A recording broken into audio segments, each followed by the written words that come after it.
মূলত যেটা অভিযোগ হয়েছে যে সেই যে সেবাশ্রয় ক্যাম্প করেছিল, অর্থাৎ ডায়মন্ড হারবার মডেলের কথা যে বারবার উঠে আসছে, ডায়মন্ড হারবারে সমস্ত রাজ্যের সমস্ত লোকসভা কেন্দ্র থেকে ডায়মন্ড হারবার এগিয়ে থাকবে, এটাই ছিল অভিষেক বন্দ্যোপাধ্যায়ের লক্ষ্য। এবং সেই কারণে ডায়মন্ড হারবার মডেল তিনি তৈরি করেছিলেন এবং সেই মডেল অনুযায়ী ডায়মন্ড হারবারে সেবাশ্রয় ক্যাম্প তৈরি হয়েছিল। সেবাশ্রয় ক্যাম্প কি?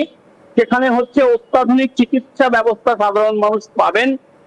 সেখানে অপারেশন থেকে শুরু করে অন্যান্য যাবতীয় অত্যাধুনিক চিকিৎসা পরিষেবা সেখান থেকে সাধারণ মানুষ পাবেন।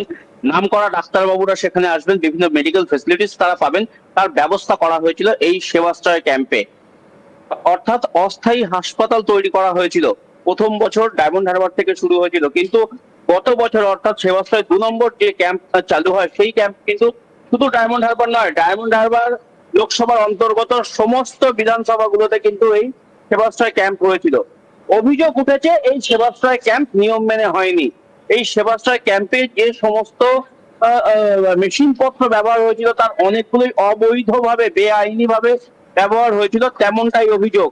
বিজেপি নেতা অভিজিৎ দাস ওরফে ববি, তিনি অভিযোগ করেছেন যে সরকারি নিয়ম রয়েছে যে আল্ট্রাসাউন্ড, এক্সরের মতো যারা অতি যে তেজস্ক্রিয় রশ্মি যে সমস্ত মেশিন থেকে বেরোয়, সেগুলো সাধারণত খোলা জায়গায় ব্যবহার করা যায় না। দ্বিতীয় কথা, এই মেশিনগুলিকে যে কোম্পানির নামে, যে হাসপাতালের নামে রেজিস্টার্ড থাকে, সেই হাসপাতালেই ব্যবহার করতে হয়।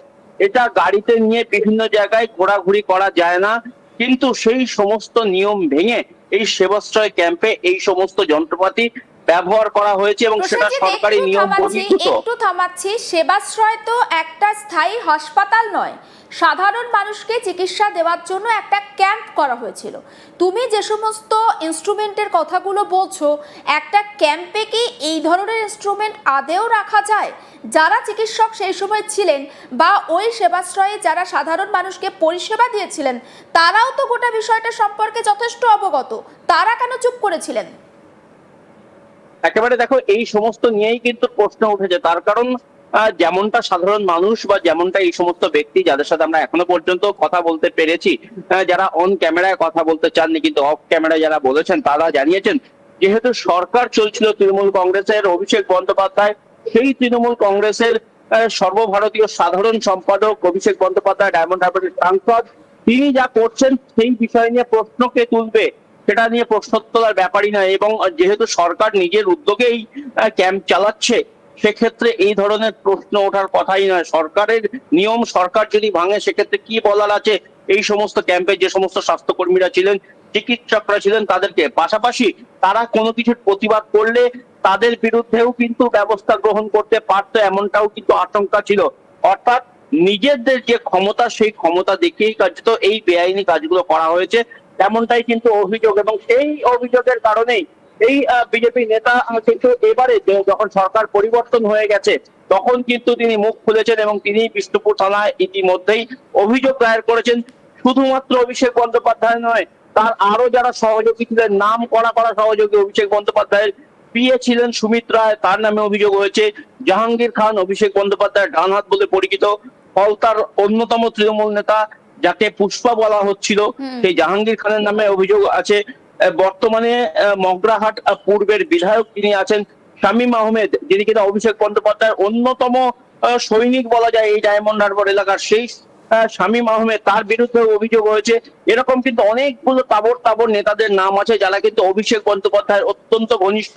সেই 16 জনের নামে কিন্তু অভিযোগ দায়ের করেছেন এই বিজেপি নেতা অভিজিৎ দাস ওরফে ববি। এবং বিষ্ণুপুর থানায় অভিযোগ দায়েরের পর বিষ্ণুপুর থানার পুলিশ কিন্তু এটাকে এফআইআর হিসেবে গ্রহণ করেছে এবং সে বিষয়ে কিন্তু তদন্ত শুরু হয়েছে। ফলে বলা যায় যে অভিষেক বন্দ্যোপাধ্যায়ের এই যে ডায়মন্ড হারবার মডেল এবং তার যে অন্যতম নিদর্শনের সেবাশ্রয় বলে যে মেডিকেল ক্যাম্প, যেখান থেকে সাধারণ মানুষকে পরিষেবা দেওয়ার কথা, চিকিৎসা পরিষেবা দেওয়ার হয়েছে, বহু মানুষকে বিভিন্ন রকম জটিল চিকিৎসা করা হয়েছে, জটিল অস্ত্রোপচার করা হয়েছে, সেই সেবাশ্রয় ক্যাম্প নিয়েই কিন্তু এবার অভিযোগ দায়ের করেছেন এবং অভিষেক বন্দ্যোপাধ্যায় সহ তার যারা সহযোগী, তার যারা একেবারে ঘনিষ্ঠ মানুষজন, তাদের বিরুদ্ধেও কিন্তু এই অভিযোগ দায়ের হয়েছে। একদম প্রসেনজিৎ সঙ্গে থাকবে এবং সেই ছবি আমরা দর্শকদের দেখাচ্ছি। বিষ্ণুপুর দক্ষিণ 24 পরগনা, সেখানে যে অভিযোগ দায়ের হয়েছে, বিজেপি নেতা অভিজিৎ দাস ববি তিনি অভিযোগ করেছেন, একেবারে ছবি দেখিয়েছেন এবং সেই ছবি কিন্তু আমরা দেখাচ্ছি, একবার বক্তব্য শোনাবো, তারপর একটা প্রশ্ন নিয়ে আমি সুজয়ের কাছে আসবো।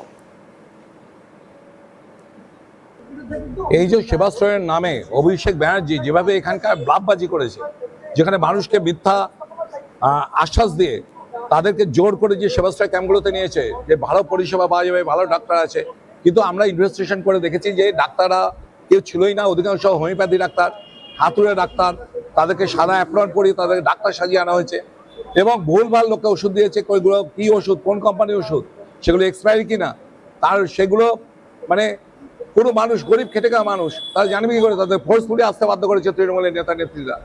তাই এই জন্য আমি অভিযোগ জমা দিয়ে গেলাম এবং এখানে আলট্রাসোনোগ্রাফি এর মেশিন ইউজ করা হয়েছে, এক্সট্রা মেশিন ইউজ করা হয়েছে, যেটা PNDT 1994 অ্যাক্ট অনুযায়ী এটা হচ্ছে কগনিটিভ অফেন্স, জেল জরিমানা দুটোই হবে, কারণ অনুমতি ছাড়া এটা কখনোই করা যায় না। সেখানে ও কিভাবে এগুলো করলো, কিভাবে ও এগুলো টুইটের মাধ্যমে, ফেসবুকের মাধ্যমে প্রচার করলো, আপনি দেখেছেন যে আপনার অভিষেক ব্যানার্জি তার নিজের টুইটেও দিয়েছে যে এখানে ডায়াগনস্টিক সেন্টার ও করেছে এবং ওর এখানে এই সমস্ত হোমিওপ্যাথি ডাক্তারগুলো তাদেরকে নিয়ে ও সমস্ত এখানটা ট্রিটমেন্ট করিয়েছে, যাদের অ্যালোপ্যাথিক ওষুধ প্রেসক্রিপশন করার যাদের অধিকারী নেই। এই প্রত্যেক ডাক্তার হচ্ছে হোমিওপ্যাথি ডাক্তার এখানটায়। এবং আপনি দেখতে পাচ্ছেন যে প্রেসক্রিপশনগুলো দেখলেও আপনি বুঝতে পারবেন যে এগুলো কোনো ডাক্তারের প্রেসক্রিপশন হতে পারে, আপনার মনে হয়? হ্যাঁ, এই যে বিষয়গুলোকে নিয়ে আমি পুরো তুলে ধরেছি এবং সবচেয়ে বড় কথা, এত যে কোটি কোটি টাকাও পেল, এ টাকার উৎসটা কোথায়? আমরা বক্তব্য শোনাচ্ছিলাম সুজয়, আমার দুটো প্রশ্ন খুব জানতে ইচ্ছে করছে। অভিজিৎ বাবু যে প্রশ্নটা লাস্টে তুললেন, এই যে সেবাশ্রয়ের নামে কোটি কোটি টাকা তোলা হলো, একজন সাংসদ, তার কাছে এত টাকার উৎস কোথায়? এটা প্রথম প্রশ্ন। আর দ্বিতীয় প্রশ্ন, এই সেবাশ্রয়ের ডায়মন্ড হারবার মডেল আদতে কি আইওয়াশ ছিল? দেখো, তুমি যেটা বলছো একেবারেই আমি তোমার সঙ্গে একমত।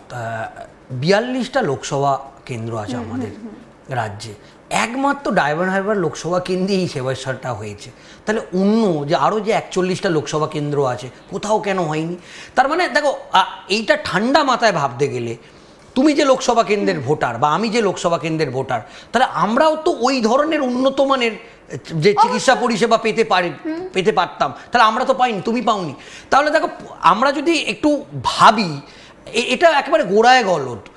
তো সেক্ষেত্রে মনে করা হচ্ছে যে তিনি দলের একচ্ছত্র ক্ষমতার অধিকারী, তাকে যুবরাজ বলা হতো এবং গোটা প্রশাসনের একটা বড় অংশকে তিনি একটা মডেল করতে গিয়ে, দেখো এবার যে অভিযোগ যেগুলো উঠছে, যদি তিনি মডেল করতে যান তাহলে কোথাও গিয়ে তো মমতা ব্যানার্জির সরকারকে চ্যালেঞ্জ করে। একেবারে তাই।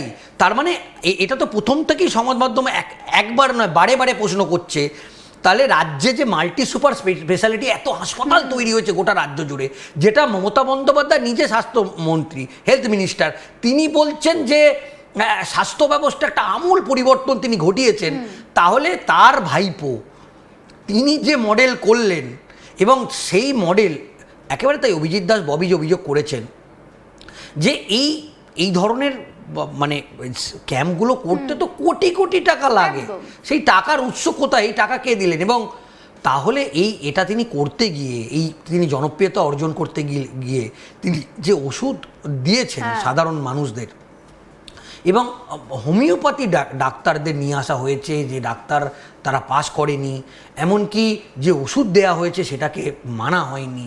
তাহলে এটা তুমি যে কথাটা বললে কোট আনকোট, এটা একটা টোটালি আইওয়াশ ছিল, সেটা এখন সামনে আসছে।